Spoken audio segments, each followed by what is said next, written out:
ലോകത്തെ ഭീതിയിലാഴ്ത്തിയ Ebola virus തിരിച്ചു വന്നിരിക്കുകയാണ്. ആഫ്രിക്കൻ രാജ്യങ്ങളായ കോങ്കോയും ഉഗാണ്ടയും എബോള വൈറസിന്റെ അതിവ്യാപന ഭീതിയിലാണിപ്പോൾ. 80-ലേറെ മനുഷ്യർ ഇതിനോടകം മരിച്ചിരിക്കുന്നു. 250-ലേറെ മനുഷ്യർക്ക് വൈറസ് സ്ഥിരീകരിച്ചിട്ടുണ്ട്. കോങ്കോയിൽ ഇത് 17ാം തവണയാണ് എബോളയുടെ അതിവ്യാപനം സംഭവിക്കുന്നത്. ബണ്ടിബുഗ്യോ എന്ന വകഭേദമാണ് ഇത്തവണ. സാഹചര്യങ്ങൾ കണക്കിലെടുത്ത് ലോകാരോഗ്യ സംഘടന ആരോഗ്യ അടിയന്തരാവസ്ഥ പ്രഖ്യാപിച്ചിരിക്കുകയാണ്. $5 ലക്ഷം സഹായവും നൽകിയിരിക്കുന്നു. കോങ്കോയിലും ഉഗാണ്ടയിലും മാത്രമേ നിലവിൽ കേസുകൾ സ്ഥിരീകരിച്ചിട്ടുള്ളൂവെങ്കിലും Sudan, Angola, Tanzania, Zambia, Burundi തുടങ്ങിയ രാജ്യങ്ങളെല്ലാം എബോളയുടെ ഭീഷണിയിലാണ്. മരുന്നില്ലാത്ത ബണ്ടിബുഗ്യോ വകഭേദം ഒരുപക്ഷെ ഇതല്ലാത്ത രാജ്യങ്ങളിലേക്കും വ്യാപിച്ചേക്കാം. വകഭേദത്തെ തടഞ്ഞു നിർത്തുന്നതിൽ കോങ്കോ സർക്കാരിനും പരിമിതികളുണ്ട്. കാരണം ഒട്ടേറെ വിമത സേനകളുള്ള പ്രദേശങ്ങളിലാണ് നിലവിൽ അതിവ്യാപനം നടന്നിരിക്കുന്നത്. അങ്ങോട്ട് സർക്കാർ സംവിധാനങ്ങൾക്ക് എത്തിപ്പെടാൻ ആവുന്നില്ലെന്നാണ് ഔദ്യോഗിക വൃത്തങ്ങളിൽ നിന്നും നിലവിൽ അറിയാനാവുന്നത്.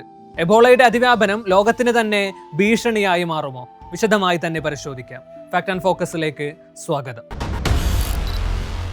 എന്താണ് എബോള വൈറസ് എന്ന് പറഞ്ഞു തന്നെ തുടങ്ങാം. ഓർത്തോബോല വൈറസ് ജനുസിലെ ഒരു കൂട്ടം വൈറസുകൾ മൂലമുണ്ടാകുന്ന അപൂർവവും എന്നാൽ ഗുരുതരവും മാരകവുമായ ഒരു രോഗമാണ് എബോള.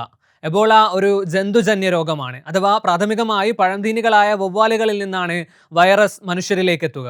വവ്വാലുകൾ മാത്രമല്ല, വന്യമൃഗങ്ങളിൽ നിന്നും വൈറസ് പകർന്നേക്കും. തുടർന്ന് രോഗബാധിതരായവരുടെ ശരീരസ്രവങ്ങളുമായുള്ള നേരിട്ടുള്ള സമ്പർക്കത്തിലൂടെ മറ്റുള്ളവരിലേക്കും പകർന്നേക്കും. കൊറോണ പോലെ വായുവിലൂടെ പകരുന്ന വൈറസ് അല്ല എബോള. പ്രധാനപ്പെട്ട 6 വകഭേദങ്ങളാണ് എബോളയ്ക്കുള്ളത്. ഇതിൽ ബണ്ടിബുഗ്യോ എന്ന വൈറസിന്റെ അതിവ്യാപനമാണ് നിലവിൽ സംഭവിച്ചിരിക്കുന്നത്. ഈ വകഭേദത്തിന് മരുന്നുകൾ ഒന്നുമില്ല. വെറും 3 തവണ മാത്രമാണ് ഈ വകഭേദം ലോകത്ത് തന്നെ സംഭവിച്ചിട്ടുള്ളത്.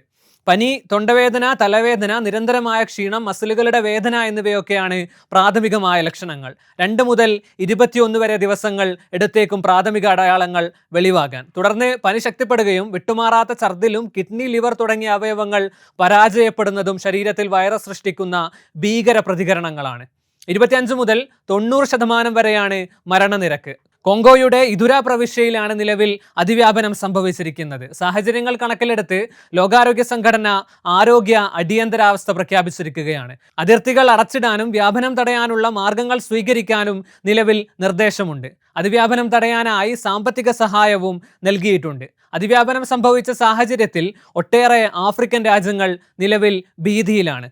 കൃത്യമായ സുരക്ഷാ സംവിധാനങ്ങൾ പാലിച്ചില്ലെങ്കിൽ ബണ്ടിബുഗ്യോ ആഫ്രിക്കൻ രാജ്യങ്ങളിലേക്കെല്ലാം വ്യാപിച്ചേക്കും. അങ്ങനെ സംഭവിച്ചാൽ അത് ലോകരാഷ്ട്രങ്ങൾക്കെല്ലാം ഭീഷണിയായി മാറും. അങ്ങനെ സംഭവിക്കാതിരിക്കാൻ കോങ്കോ, ഉഗാണ്ട സർക്കാരുകൾ കാര്യക്ഷമമായി പ്രവർത്തിക്കുന്നുണ്ടെങ്കിലും ചില ഗുരുതര പ്രശ്നങ്ങൾ മുന്നിലുണ്ട്. നിലവിൽ അതിവ്യാപനം നടന്നിരിക്കുന്ന ഇതരയും സമീപ പ്രദേശങ്ങളും ധാതു വിഭവങ്ങൾ കൊണ്ട് സമ്പന്നമായ ദേശങ്ങളാണ്. അതുകൊണ്ട് തന്നെ വിമത സൈന്യങ്ങളും കൂലിപ്പട്ടാളവും സജീവമാണ് പ്രസ്തുത പ്രദേശങ്ങളിൽ.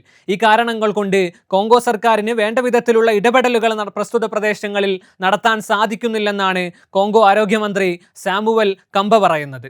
ലോകാരോഗ്യ സംഘടനയുടെ ആഫ്രിക്കൻ ഡയറക്ടർ മുഹമ്മദ് യാക്കൂബ് ജനബിയും സമാന പ്രശ്നം ലോകത്തിന് മുന്നിൽ അവതരിപ്പിക്കുന്നുണ്ട്. ഒരുപക്ഷെ അതിവ്യാപനം ഇനിയും ഗൗരവമായെങ്കിൽ അതിന് പിന്നിലുള്ള പ്രധാന കാരണം ഇത് തന്നെയാകും. അത് ആഫ്രിക്കയെ മാത്രമായിരിക്കില്ല ബാധിക്കുക, മറ്റു ലോകരാഷ്ട്രങ്ങളും ഭീതിയിലാവും. ഒരു കാര്യം മാത്രം പ്രതീക്ഷ നൽകുന്നതാണ്, കോങ്കോയിൽ ഇത് ആദ്യമല്ല. 16 തവണ സമാന സാഹചര്യങ്ങൾ വ്യത്യസ്ത അളവിൽ അനുഭവിച്ച രാജ്യമാണ് കോങ്കോ. ആ പ്രവർത്തന പരിചയം ഈ അവസരത്തിലും തുണയായേക്കും. അതിർത്തികൾ കടക്കുന്നത് തടയാൻ കോങ്കോ സർക്കാരിന് അതുകൊണ്ട് സാധിക്കുമെന്ന് തന്നെ പ്രതീക്ഷിക്കാം. അപ്പോഴും മരുന്നില്ലാത്ത ഈ വൈറസിന് മുന്നിൽ കീഴടങ്ങേണ്ടി വരുന്ന മനുഷ്യരുടെ അവസ്ഥയെ ആലോചിക്കുമ്പോൾ ദയനീയമാണ്. വൈദ്യശാസ്ത്രം എത്ര വളർന്നെന്ന് പറയുമ്പോഴും മനുഷ്യർ എത്രമാത്രം നിസ്സഹായരാണ്.